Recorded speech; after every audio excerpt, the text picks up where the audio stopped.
Hey guys, it's Alan Thomas from Rethink Dieting, part of Transform My Future. And I want to talk to you today about, it's not what you're eating that's causing you to be obese, it's what you're thinking. And you like my southern accent, I can't say thinking, but thinking. So if you guys don't know me, a little history on me and my background. In 2017, I stepped on the scales in my bathroom one morning. It was on March 2nd, and saw 304 pounds staring back at me. And I'm 5'11". I'm not 7 feet tall. And I had struggled with my weight for a lot of years, and been in the 280s, 290s, lost 20 pounds, 30 pounds, 5 pounds, always gained back more than I lost. And I'd been on, I don't know how many diets. I got lost in the count. I think my wife Angie and I counted 40 or 50 one time, and that was before I went on another 20 or 30. And it was interesting. The day that I stepped on the scale, it was the day after my 31st wedding anniversary, and stepped on the scale and thought I was going to see 290s somewhere, 295, 298. And I saw that 304, and it was like, whoa, I've let myself get over 300 pounds. But I didn't even think that at the time. It was just like, all I could see was that I was 55 years old, and I had been in the life insurance business for over a decade, and serving the senior community. That's people typically over age 65. And I had never met an obese man over age 65. Now, I'm sure they're out there, but in the hundreds and hundreds and hundreds of meetings that I had with senior citizens, I had never met a man 100 pounds or more overweight that was 65. And so what it meant to me was that I had less than 10 years to live. And it just hit me that, it was dark that morning. If you guys look at my website, you'll see, that a picture of a 304 pound scale. It's that scale that morning. And I saw this, the fact that my wife was likely to be married to another man. We've been married 31 years, and that's not a very pleasant thought, because I'd be dead. I'd be that guy that, that was known as the first husband, not because she got rid of me, but because I got rid of myself, because I couldn't stop eating. And, that my kids, my daughter was 15 at the time. I have 3 sons. My oldest was 27 at the time. And that they would be calling somebody else dad, because my wife would still be a relatively young woman. And, just the thought that I would be known as the first husband, and, oh, that's my dad, and how did he die? Well, he died of this or that. But really what they would know was that I died from the lack of being able to put the fork down, from the lack of being able to control my obesity. I didn't really have any medical problems at the time to speak of. I had, some things that were, under control, low cholesterol, sleep apnea, which is a big deal, but nothing major like a heart. But that's how I thought. I thought, it's no big deal. And it was interesting, when I saw that on the scale, the other thing that got me was that, this life that I've been given by God would be absolutely, the last year, I would throw them away. I was just throwing them away personally. And I tell this story every time I get on here, because I want you guys to realize that on that day, I changed the way I thought. It didn't happen instantly, but it pretty closely did. And I knew I had to do something, and I publicly lost 129 pounds in 260 days. And it was gone.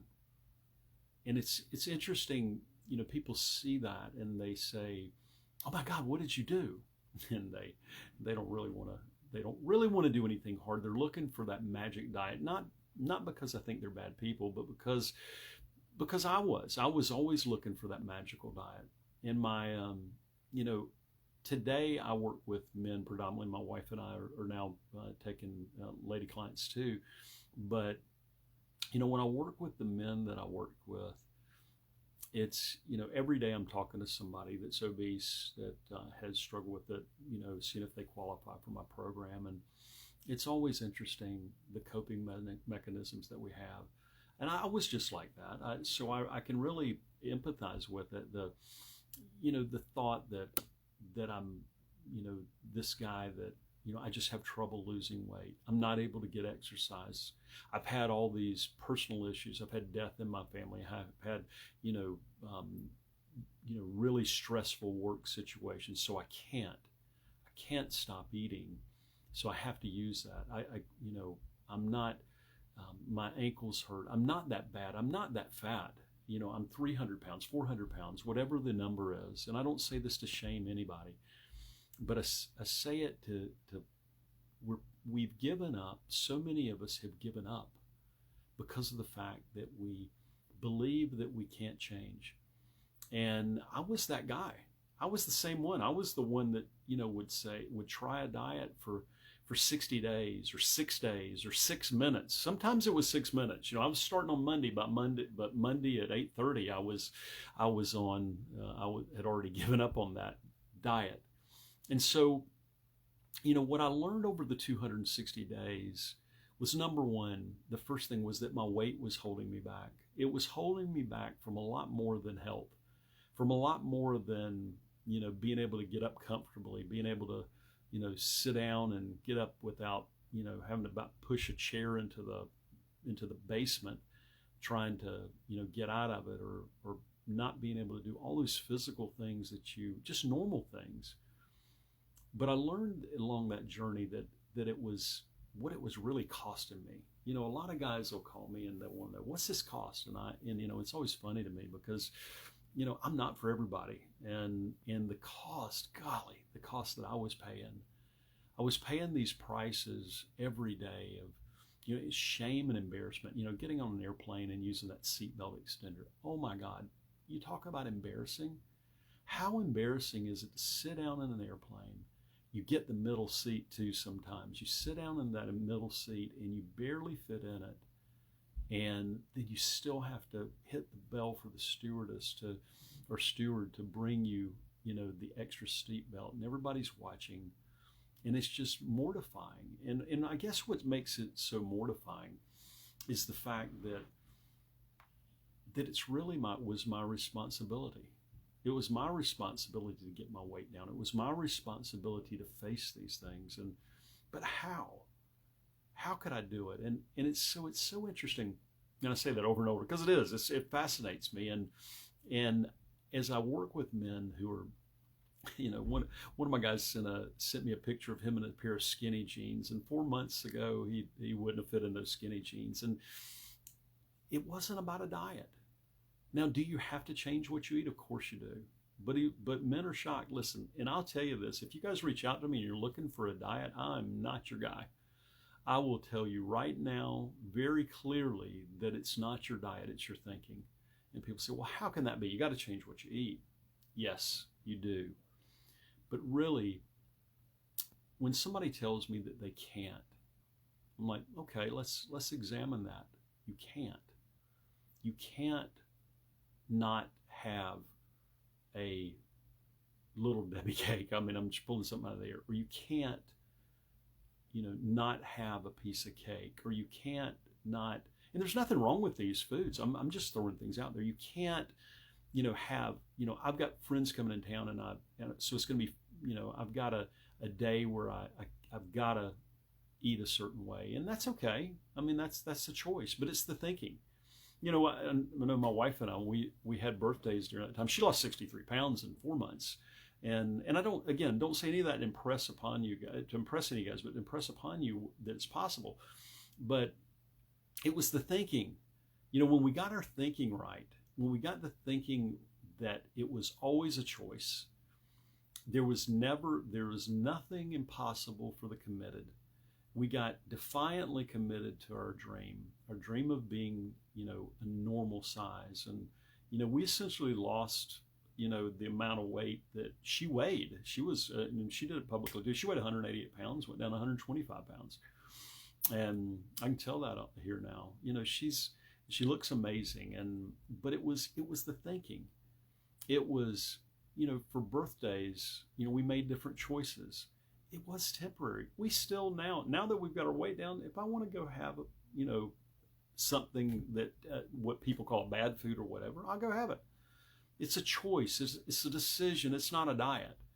And so do you have to stick to something? Of course you do, to lose weight. But, look at what it's costing you. And I know I'm rambling, but this I'm so passionate about, because I talk to so many men that just don't understand the cost. I talk to these guys. They haven't been able to be intimate. They've got intimacy issues. And I know that's a kind of taboo thing to talk about, but I want to say this. They haven't been intimate in 10 years, 15 years, not because they didn't want to, because they can't. Their obesity's gotten that far, and they minimize it. Oh, it's not a big deal. Yes, it is a big deal. They're not having human connection.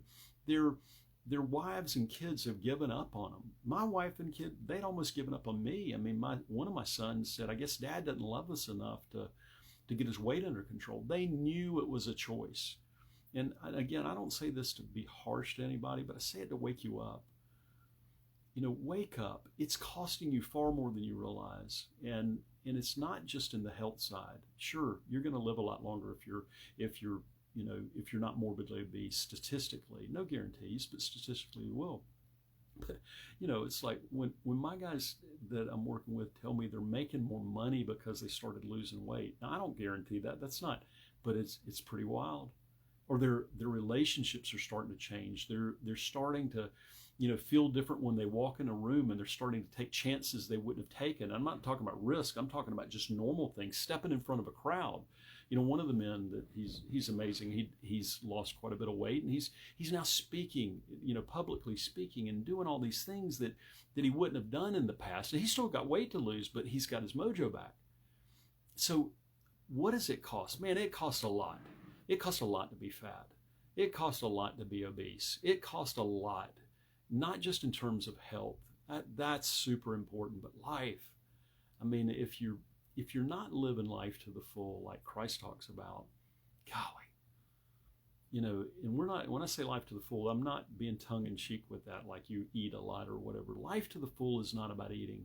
Can you go out and have a nice meal and an enjoyable dinner? Is it forever that you can't have these taboo foods? It's your choice. You make the decision. But can you get your weight off and then figure it out? I believe so. I know so. When I see these guys hitting their stride, and some of them takes longer than others, it's interesting when they start to become students of themselves, and they start to take action, and they start to see that they've got this power all of a sudden that they never knew they had within them, and that there was, like me, I was always a 175-pound guy inside.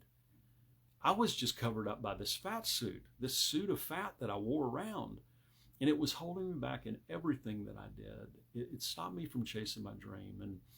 And it's funny, the dream of coaching, what a mind warp it is, and how now I get to partner with these men, and now Angie and I, like I said, working with ladies too, some amazing people, and get to see that vein of gold that's coming in their life, because I look for that. When I see somebody who's let their weight just take them out, and I know that when they drop those pounds, they might not realize, but there's a vein of gold coming. There's a vein of gold in their life that they're going to realize when they get there that they always had in them. It was always there, and that they were never, it's not that they they become a different person, but they become who they're supposed to be to start with. Because, tell me if you're 100 pounds overweight and you don't hold back sometimes. When I talk to men that are single and tell me they haven't been on a date in over a decade, and they're still relatively young men, I'm like, is that what you want? Is that what you want? Well, it's not that important. Yeah, right. Human connection is not important. Yeah, convince me of that one. How much does that cost you? How are you coping? When guys, a lot of men that I talk to have got, alcohol issues, because they're coping. They're coping with that obesity. So it's not what you're eating that's killing you. It's what you're thinking that's killing you. You got to change. Do you have to change your diet and exercise? 100%. 100%. But if you're not ready, if you've given up, I can't help you.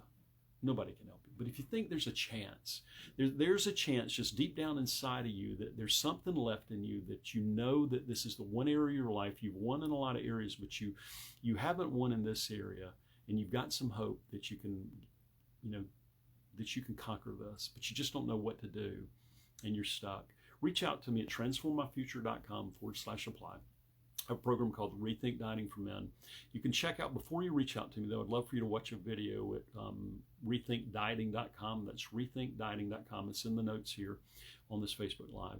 Check it out. I've got a lot of the secrets that I used in my journey from 304 pounds to 175 pounds back in 2017. So, watch that. Reach out if you're stuck. We'll have an honest conversation, have a breakthrough session, and let's get you past this. The holidays are coming. People say, well, I can't do it during the holidays. It's the perfect time. And I'm not saying that to say anything. You may not be right for the program. I mean, you may not be. But if you think that there's still something in you and your weight's holding you back, you're probably that guy or gal. So reach out to me, transformmyfuture.com/apply. We'll have an honest conversation. And listen, remember, it's not what you're eating, it's what you're thinking that's holding you back.